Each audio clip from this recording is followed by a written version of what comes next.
Welcome to this chemistry tutorial, where we'll solve 4 problems involving molarity, dilution, and acid-base reactions. Let's start with problem 1. We need to find the mass of acetic acid present in 475 milliliters of a 0.05 molar solution. Let's set up our calculation. First, we'll find the number of moles using molarity times volume.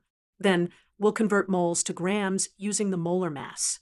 For problem 2, we need to find the final concentration when 5.0 milliliters of 15.0 molar sodium hydroxide is diluted to 100 milliliters.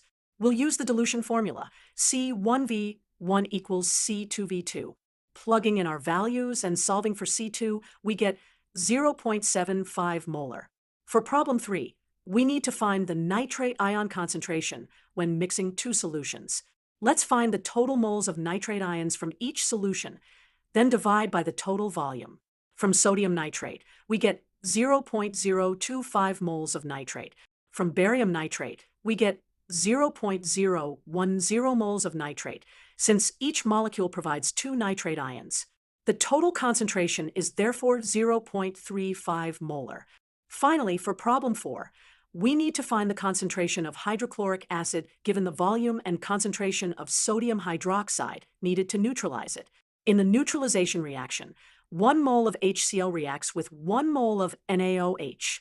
Using C1V1 equals C2V2, we can solve for the HCl concentration, which gives us 0.1408 molar. And those are our solutions to all 4 chemistry problems. Remember to always identify the key information, use the appropriate formulas, and check your units in your calculations.